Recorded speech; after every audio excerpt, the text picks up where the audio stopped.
Yo en esta noche quiero saludar a todos los videoescuchas, por así decirlo, porque es un videocast, un Facebook Live también, en el que pues siempre traemos a conversación personas que trabajan con el arte, con los procesos artísticos, que trabajan con algún elemento en particular local del territorio de Suba, de Chuba. De todas maneras, quiero saludar enormemente primero a la audiencia, agradecer al apoyo técnico de Esteban Pérez, pero también quiero saludar a el maestro Salvador Ricardo, que se encuentra con nosotros en este Facebook Live y quien amablemente, pues, por medio de Lufero, pues me compartió su contacto, pues, para poder adelantar una entrevista muy importante que sobre todo nos importa a todos por el tema de la memoria. Mi apreciado maestro, bienvenido. Bueno, buenas noches para todos, el que esté aquí, el que no esté. Pero eso es un espacio para la memoria, para recordar quiénes somos y cómo nos vamos a construir con base en lo que ya fuimos y lo que somos en este instante y lo que seremos. Pero básicamente es lo que tenemos aquí, el conocimiento, y qué bonito que podamos reunirnos, ¿no? Aprender, escuchar historias maravillosas y Claro que sí, maestro. escucharlas y poderlas decir. No, y eso es lo importante, siempre, no, es el recuerdo también apela, bueno, la memoria, sobre todo con el recuerdo apela, sobre todo a tener presente ese pasado que seguramente alguien plasmó y que pues de una u otra manera dejó aquí en el presente progresivo para las nuevas generaciones. Yo quiero invitarlo para usted, antes de comenzar como con esta charla o esta conversa, para usted, ¿qué significa la memoria, mi apreciado? La memoria para mí es de lo que estamos hechos. Nosotros somos polvos de estrellas y somos un conglomerado no físico, químico, sino somos un programa complejo, que es muy simple. Somos vida y esa vida no puede olvidar. Es decir, nosotros hemos ocupado el espacio en determinado momento en el espacio curvo que nos compete, entonces volvemos a él. La mente es maravillosa, es como una máquina que nos devuelve al sentido, a todo lo que hemos conocido y hemos vivido. Y nos maravilla mucho que se repite lo que hemos vivido y lo que han vivido otros seres humanos. Parece que estuviera inscrito en un solo guión, en un solo libro. Volvemos una y otra vez al mismo paraje, al mismo lugar. El pensamiento recurrente vuelve y una y otra vez. Creo que por eso existen dos tipos de personas. Las personas que vivimos buscando, los buscadores, que somos como niños, nunca nos cansamos, nos levantamos un día y así sepamos cómo le entra agua al coco, al día siguiente volvemos a intentar investigar eso. Y las personas que no intentan nada, que no buscan nada, porque les han dicho que tienen que comer de aquí a la mesa, de la mesa al baño, del baño al trabajo y volver. Así como hay dos tipos de personas también a muchos niveles. Estoy hablando, tienen que entenderme porque, o sea, es muy respetable todos los seres humanos y lo que hacen, pero nos movemos en muchas conclusiones, en muchos niveles, ¿no? Una conclusión lleva a una cosa, pero a muchos niveles hay complejidades de entendimiento. Entonces, hay dos tipos de personas para mí. La persona que vive porque se toma el vaso de agua, se come el sancocho, va al baño, vuelve, se baña, hace el amor con su mujer, se acuesta. Su vida es muy respetable y es así. Y las personas que leen, personas que leemos, hemos vivido muchas vidas, y las personas que hemos indagado también vivimos muchas vidas. Nos indagamos cómo será el polvo en un planeta lejano, cómo será, de qué está formada la roca, las estrellas en otro lado. Y entonces por eso el arte en sí es como la reunión de todos esos sueños y todos esos hálitos y todas esas respiraciones universales de los seres del universo. Entonces estamos todo el tiempo creando. Para mí es muy interesante eso. Y eso fue lo que fui a hacer a Suba cuando estuve viviendo allá. Estuve indagando y me encontré con cosas maravillosas. Ya estuvimos hablando de eso. Seres humanos que son como, algunos son como bibliotecas, sus mentes están llenas de cosas, de historias. Y Suba para mí fue una forma de indagar quién soy, de descubrir quién soy al fin y al cabo, cómo me llamaron, cuáles son las células de las que estoy conformado, ¿no? Que es básicamente lo que fui a aprender a Bogotá y a Suba. Ahora estoy al lado del mar Caribe, en una casa de un árbol que yo mismo soñé, sitio donde yo soñé de niño estar, en una montaña al lado del mar, mirando el mar profundo. Pero estuve en Suba y eso me marcó mucho. Yo creo que tú, en esa anécdota que en algún momento pues habíamos conversado precisamente, y con me voy a ir por ese lado antes de entrar en Suba, porque me parece que es muy importante Suba, pero la niñez, tú has dado, digamos, muchos elementos interesantes en relación con el tema de la memoria, con el tema del recuerdo, con el tema de nuestras emociones, de nuestros sentimientos, que inclusive nos volvemos tan insensibles a nosotros mismos que se nos olvida que somos humanos. Más aún, con ese sueño que tú me comentaste en algún momento, de una casa al lado del mar, y aún en un lugar tan hermoso y tan precioso como lo es la zona de Barranquilla, en este caso pues Puerto Colombia. Cuéntenos un poco de ese sueño. Bueno, como yo, muchos de los sueños que yo hacía cuando niño los hacía dibujando. O sea, soñaba, por ejemplo, con un mundo mágico y lo dibujaba, lo pintaba. Y me iba a vivir en ese sueño. Y era noctámbulo y parece que lo que yo hacía era pasar toda la noche dibujando. Y me fui a vivir a esos sueños y prácticamente estuve en un mundo paralelo durante mucho tiempo. Y no pude volver a dormir de noche, sino de día, y tuve problemas en el colegio, muy graves, pero seguía soñando. Y uno de esos sueños fue, dibujé una casa en una ladera, ¿sí? Con unos pilotes, con un balcón. La parte de adelante estaba sostenida sobre algo y había un árbol grandísimo que lo cubría, había un piano, había como un bohío, una piedra gigantesca. Y bueno, toda la vida me dediqué a buscar ese lugar y lo conseguí en la isla de Tierra Bomba y en el Caribe, y he viajado mucho y siempre he buscado lugares así. Pero no, yo vine aquí hace 25 años a Puerto Colombia, me gustó este sitio y no sé por qué lo colonicé. En ese tiempo fue una invasión, yo invadí esto, y al lado del mar, y me puse a vivir allí. Y cuando de repente, muchos años después que había construido mi casa y todo, había traído mis libros, había traído mis libretas de apuntes, abrí una libreta de apunte y allí en un dibujo descubrí que había una casa que había dibujado cuando niño, una casa, un árbol, una piedra, sobre la piedra un pájaro y al fondo el mar. Y me fui de espaldas. Casi que ese día casi que pierdo el sentido de ver que la casa que yo había dibujado cuando era niño es la casa donde estoy viviendo ahora. Es la casa donde vivo, es decir, que esa casa fue creada en un sueño infantil, entonces estoy viviendo en un sueño infantil. Yo recuerdo que yo estaba estudiando en Bogotá y veníamos de vacaciones a la costa y yo venía en tren, viajé más de 100 veces en tren y me encantaba porque era muy mágico. Ya no existe, es la memoria que hablas tú.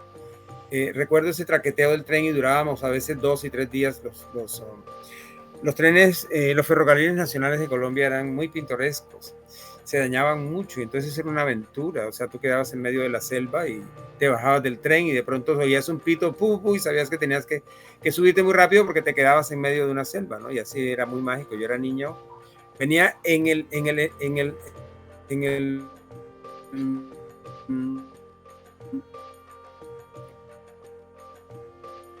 quizás en el estribo que es donde uno se sube al tren, que es una puerta que está al final. No venía en mi silla, yo me venía ahí para expectante porque iba a ver el mar. El primer sitio donde se ve el mar es después que nosotros pasamos Ciénaga. Hay un sitio que se llamaba el Puente del Doctor, donde está ahora el infausto, el letal, mejor dicho, quizá lo más tétrico del mundo, que es el muelle del carbón que está por Ciénaga, que construyeron ahí. Había una cascada que venía de la Sierra Nevada con agua helada, que yo estuve en un paseo ahí con mi familia, se llamaba el Puente del Doctor, y venía el puente y caía al mar. Pues el agua era tibia y el agua que venía de la Sierra era fría, pero en contraste. Pero había una línea de tren en un puente que pasaba así, y tú venías de pronto en el tren y aparecía el mar de repente. Y tú pasabas casi que encima del mar, se veía la inmensidad, la amplitud, no había la libertad de ver que todo era azul, y abajo veías el abismo y la línea del tren que pasaba sobre ese abismo. Entonces era la primera visión del mar. Yo todo el tiempo pasaba las 24 horas o 48 horas que duraba el viaje esperando ese momento. Entonces ya después llegábamos a Santa Marta, donde mi familia, y allí teníamos graves problemas porque me gustaba ir al mar todos los días, pero para yo salirme del mar, pues era muy difícil. Mi familia tenía que llamarme, yo siempre estaba en el mar. Entonces era un amor por el mar. Entonces hoy en día, viendo que estoy viviendo en esta casa al frente del mar, pues habiendo estudiado tan lejos del mar, pues en Bogotá, 1000 kilómetros, y habiendo vivido en otros lados, ahora estoy viviendo un sueño infantil. Casi que 55 años después, encuentro un dibujo que había hecho cuando niño y descubro que estoy viviendo en la casa que dibujé. Lo cual es muy difícil de decir, es muy emocionante, pero así es un sueño infantil. Entonces ahí comenzó la memoria, ¿no? Ahí comienza la memoria, sí señor. Por eso la pregunta que yo manifestaba un poco de la memoria luego de este tema que me parece muy, ese sueño infantil, mágico además, porque es la posibilidad de comprender cómo los sueños se hacen realidad en cierta manera, aunque alguien decía en algún momento, algún escritor muy famoso, que los sueños son, si mal no estoy es Calderón de la Barca, más aún cuando hablamos de temas muy puntuales y cuando hablamos de trascender con alguna obra, con lo que hacemos, con lo que dejamos también. Su merced llega aquí a la playa, pero usted viene de algún lugar, de un lugar muy especial que se llama Suba. ¿Usted cómo llega a Suba? Cuéntenos un poco esto, cómo se da antes de irse para a cumplir ese sueño sin querer queriendo, de una casa soñada. Obviamente usted ya estaba sembrando en el territorio local de Suba. ¿Cómo fue eso, maestro? Sí. Bueno, la llegada a Suba fue algo también muy, muy mágico porque yo me encuentro con unos artistas. Bueno, mis padres venden la casa que tenían en Los Alcázares, en Bogotá. Fue la casa que mientras yo estudié en la Universidad Nacional tenían mis padres que se habían ido a vivir a Bogotá y entonces ellos vendieron esa casa y compraron un apartamento en Suba, al frente de Subazar, por ahí, después del Rincón, cuando llega creo que es la 90 y la 91. Bueno, en fin, es una calle que viene del Rincón y se estrella con Suba. Entonces compraron un apartamento en unos edificios muy nuevos que había allí. Entonces yo me voy para allá y allá me encuentro con unos artistas, con un grupo de artistas que tenían su nido, porque era como una fauna, la fauna del planeta Suba. Una serie de artistas muy, muy pintorescos y fue una época muy bonita para mí, a pesar de que hubo mucho desorden también, pero fue muy bonito porque yo llego a Suba y me encuentro con esos personajes, en los cuales no había noche, no había día, no se sabía, tú podías entrar. Había un sitio que nos llamaba la Casa Rosada, donde nosotros nos reuníamos. ¿Aún existe? De un señor que se llama Hernán González, pero la Casa Rosada que existe ahora está en otro sitio. Nosotros habíamos colonizado una esquina de la Plaza Fundacional de Suba y ahí pasaban las cosas más increíbles.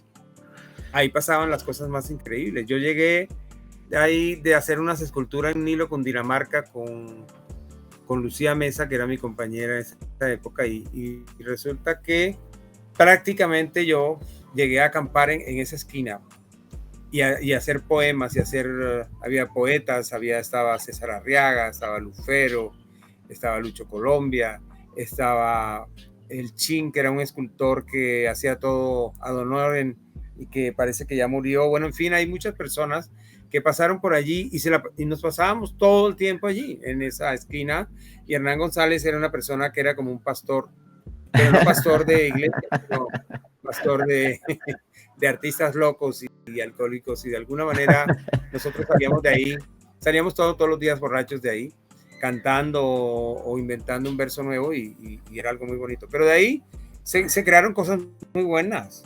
Yo de ahí nos reuníamos todas las noches de imaginería, nos abríamos las venas, hacíamos juramentos de caballeros andantes. Vivíamos en otra época, definitivamente, pero era muy creativo.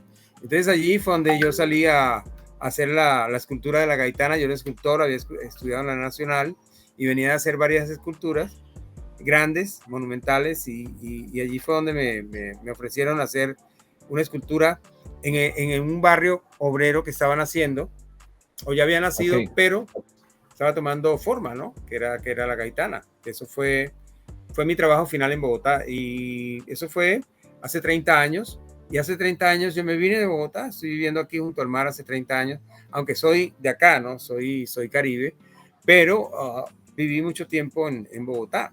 Entonces, y también alcancé a viajar por otros países y hacerlo. Pero la verdad es que ahí Suba me marcó mucho porque fue algo muy bonito. Tuve mi taller ahí. Bueno, yo no quiero entrar tan al detalle aún, porque me parece que es muy importante también generar expectativa con el relato de la conversa, ¿no? Me gustaría de pronto en este caso, y de pronto habrá muchas personas que bajo esa intención de la memoria de tener presente, oiga, sí, me acuerdo lo que el maestro está diciendo, que inclusive la Casa Rosada quedaba en toda la esquina de lo que se conoce hoy en día como la notaría, es decir, donde quedaba el colegio sí, al lado del Policarpa, el Policarpa, sin duda alguna, y en esa esquina, pues yo no sabía todo lo que usted nos está contando, donde conspiraban con la vida, conspiraban con el arte, conspiraban más aún con Nacho, que era el guardaespaldas, o se lo había, mejor lo dijo, el que pastoreaba toda esta situación. El arzobispo que pastoreaba toda la situación en aquel entonces. ¿De qué época estamos hablando? ¿De qué año más o menos? Estamos hablando del año 88, 87, 88, 89, 90, 91. En el 91 yo termino la gaitana y me vengo muy enfermo para la costa, ya yo muy enfermo. Entonces, pero fueron esos 4 o 5 años, fueron muy pródigos. Hicimos muchos trabajos, hicimos muchas murales y inventamos muchísimas locuras. Prácticamente yo viví en muchos lados, ¿no? Viví en Usaquén, tenía un taller donde la casa del artista Luis Andrés Botero, y viví allí con un grupo de artistas de muy alta calidad, Alejandro Forero, que hoy en día es un pintor de lo mejor que hay que yo diría que de lo mejor que hay en Colombia. El mismo Luis Andrés Botero tenía una casa en Usaquén que creo que era arrendada, no era de él. Pero ahí vivimos muchos artistas. Entonces yo vivía en Usaquén y todos los días me venía a Suba, ¿no? Y era una locura porque yo me la pasaba en Suba, pero dormía en Usaquén. Pero yo llegaba a Usaquén a leer en la madrugada, a las 3, 4 de la mañana. Estaba estudiando helénico, o sea, griego, antiguo. Estudiaba idiomas de la selva, quechua, en fin. Estaba estudiando una serie de por decirlo, materias esotéricas y extrañas. Y leía a Borges y leía a García Márquez y a mucha gente, muchos literatos. Pero era increíble que yo me la pasaba todos los días con una cantidad de gángsters de altísimo cociente intelectual, ¿sí? Artistas y personas que también cometían cierto tipo de locuras. Y me venía en la madrugada a Usaquén a pasar la noche, pero en Suba había una locura, era como el bullicio de la mente, los poetas, los artistas, todo el mundo, los músicos. Hicimos un grupo, pero ese grupo era maravilloso y íbamos a conciertos. Estaba, por ejemplo, Gabriel Rondón, vivía, que era un músico maravilloso de jazz. Carlos Arturo Díaz, flautista de jazz. Todos tenían su grupo, el grupo de Gabriel de Rondón, que tocaba en Sainamur y en los mejores sitios nocturnos de Bogotá, y nosotros La Teja Corrida y en todas partes eran ídolos, y bueno, ellos me cargaban a mí. Entonces, después de estar yo todo el día haciendo escultura en mi taller o trabajando pintura o con Lufero o con los otros artistas, después me iba a una gira nocturna con los músicos y tenía cantina libre en toda Bogotá. Era una cuestión loquísima. Sí, eso fue, básicamente hablando contigo me he acordado de esto, porque para mí no fue tan positivo, porque yo terminé muy enfermo. No lo sé, el polvo de la piedra pues me penetró por la nariz y me llegó a los senos nasales y tuve una sinusitis leve, pero leve entre comillas. Terminé muy enfermo, bastante enfermo y bueno, y entonces la escultura para mí era algo muy bonito, era muy hermoso, porque yo pasaba en mi taller casi todo el tiempo, pero después me venía a este mundo mágico con todos esos artistas y hablábamos de literatura, de arte, de los muiscas, de los chipchas. Íbamos a visitar los antiguos templos o los sitios mágicos, ¿no? Después viví en Villa de Leyva, ya mucho tiempo después, y en el Valle Muisca, en el desierto que está cerca de Villa de Leyva, y fue un sitio mágico también, porque allí también era un sitio sagrado de ellos, ¿no? Entonces, pues en realidad Suba, en Suba no se llama Suba, sino es Sua, o Shua, o Shue, ¿sí? O Chon Sua, que era el sol, ¿sí? ¿Sí?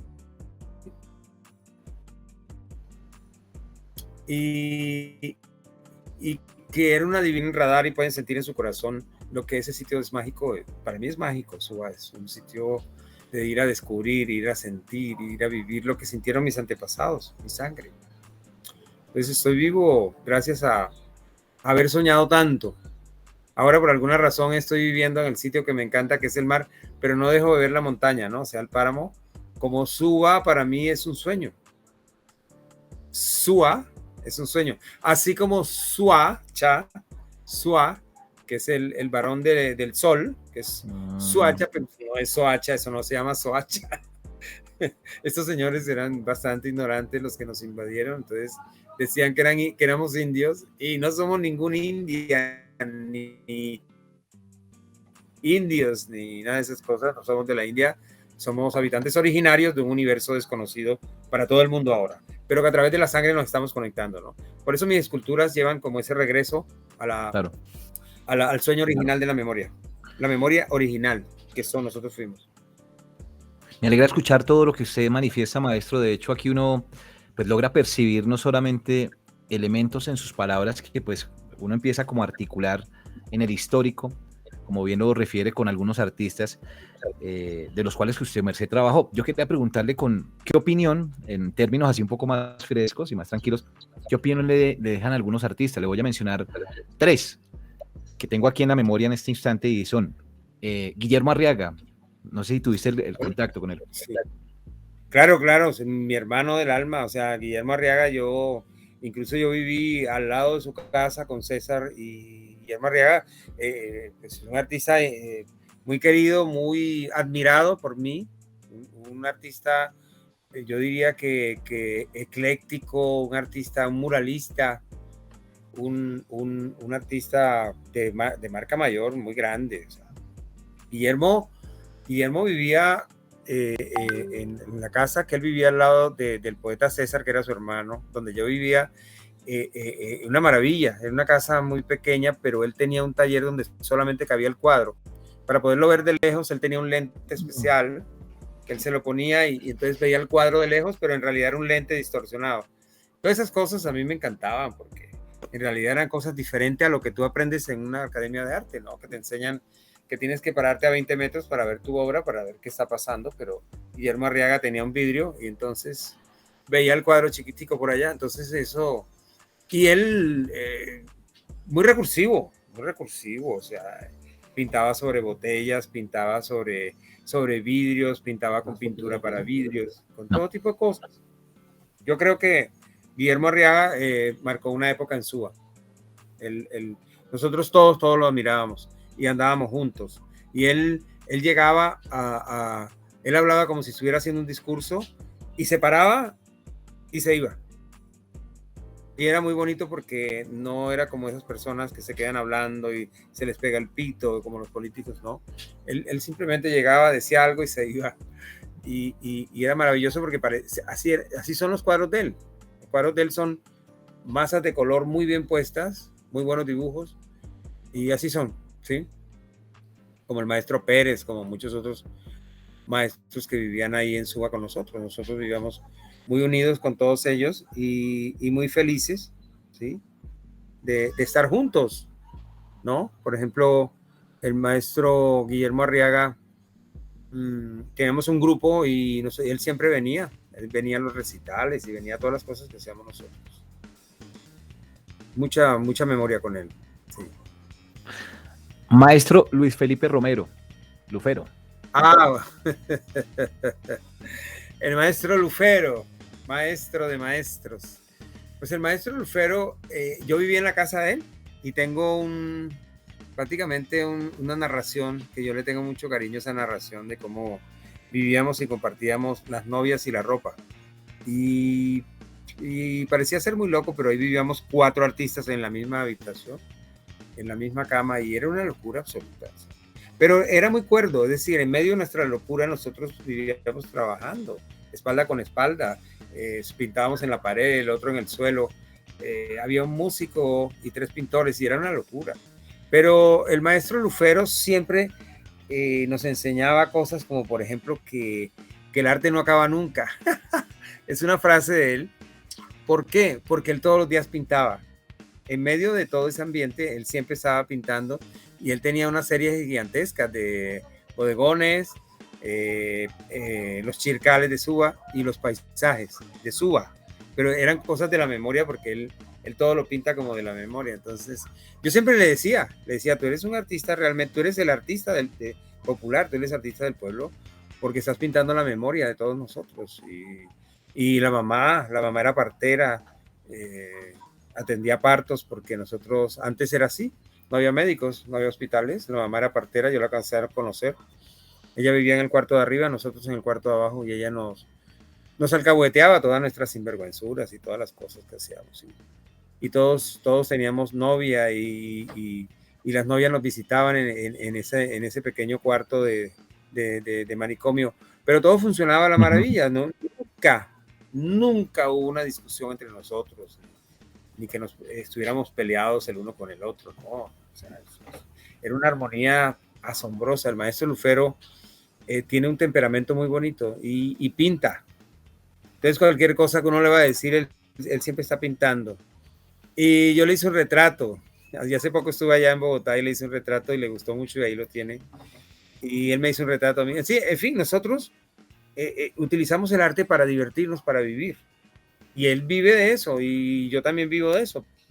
Pues, pienso que es un sueño del arte, vivir del arte, de lo que tú haces. Es algo muy difícil, pero se puede hacer. Claro que sí. Y eso no hay, de eso no hay la menor duda. Es decir, de vivir del arte, de vivir de lo que nos gusta. Más aún cuando se es artista, que en un país tan difícil como Colombia, en un país tan duro, digamos, con tantos problemas de todo tipo, con dificultades, falta de oportunidades en los jóvenes, en los niños, en los mismos adultos. Entonces, vivir del arte, tú lo has dicho, eso es un éxito absoluto, lograr eso en Colombia, y más aún cuando uno pues se convierte en un doble hombre, por así decirlo, es decir, hace 2 cosas al tiempo, 4 cosas al tiempo, 5 cosas, porque aquí el día a día de la batalla es así. Entonces yo digo que en esta conversa al aire, esta hora larguita que tuvimos de conversación interesante, donde nos contaste anécdotas y cosas relacionadas con tu proceso como artista, y también la obra que dejaste allí en el barrio La Gaitana. Primero, ¿cuál es la invitación para la gente? Y segundo, ¿por qué es importante a estas personas invitarlos a que la memoria sea un referente o una constante en el hacer? Bueno, pienso que es el comienzo de alguien que está recogiendo los pedazos de su ser o de autoconocimiento para llegar al fondo de recordar quién es, de quiénes somos, de qué estamos hechos. Y estamos hechos de un pasado remoto que vamos uniendo de acuerdo a nuestros pasos que hemos recorrido. Si los hemos recorrido con mucha búsqueda, visión, y no dejar nada realmente al azar, sino los cabos sueltos, sino que realmente buscamos en el fondo de nuestros ancestros y de las fuerzas ancestrales que nos guían y que nos trajeron aquí, que nos convocaron. Entonces ahí es cuando comienza realmente el espíritu a aterrizar en sí mismo, ¿no? Así que ha sido un ejercicio muy satisfactorio, pero también ha sido doloroso de ver. La verdad no es un lecho de rosas, la verdad es algo muy, muy fuerte. Entonces hemos hecho todo este camino precisamente como una forma de buscar lo que nos gustaba, pero también encontramos otras cosas que no nos esperábamos y tener vivencias. Llegamos a vivir en sitios que nunca creíamos y a conocer personas memorables. Y creo que eso de conocer personas memorables ha sido lo mejor que me ha pasado. Ha sido lo mejor que me ha pasado, de aprender de otras personas, de vivir con otras personas y de compartir. Y ha habido mucho amor en eso, ¿no? Es como el ejercicio del amor. Entonces estoy viviendo eso, estoy viviendo eso realmente ahora. Estoy viviendo la fortuna de vivir entre personas memorables que me hacen vivir la propia memoria y que me hacen también reflexionar sobre lo que realmente hay en el fondo de todos nosotros, que es mucha vida, que es el reflejo de nosotros mismos, buscando en los tiempos ancianos la fuerza de la juventud que somos. Eso es. Ha sido muy, muy, muy, muy bueno, muy bonito esta charla para mí, encontrarme contigo y que tú hayas tenido la fortuna de poderme hacer todas esas preguntas y vivir la aventura de la memoria. Entonces, vivo precisamente por eso, por esa aventura, de encontrar cada vez una nueva investigación, una nueva fuerza que me hace vivir. Es la forma vital de estar consciente. Y fíjate que La Gaitana, que es algo tan querido para mí, una obra tan querida, es una estación en el camino. Ahora estoy trabajando con niños que me están enseñando muchas cosas y quizá de pronto La Gaitana fue una niña también. Me está enseñando cómo averiguar mis derechos, cómo cómo hacerme respetar mis derechos. Entonces los niños tienen que aprender eso. Y entonces yo les estoy enseñando a ellos a hacerse respetar, a no dejarse tocar y a denunciar lo que pasa.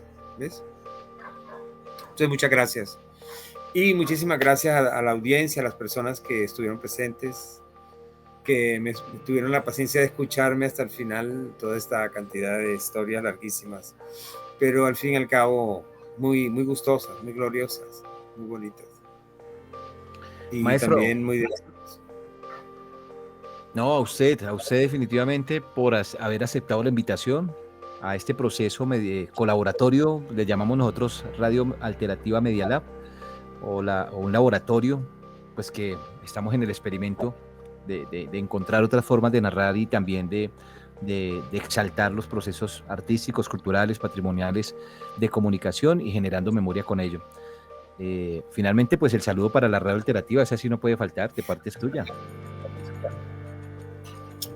Bueno, un saludo para todas aquellas personas que tuvieron la paciencia de verme, de escucharme esta noche, y un deseo de volvernos a encontrar en el ejercicio de la memoria, que es infinito, que nos encontremos, como decía Álvaro Cabrera, en el planeta Suba,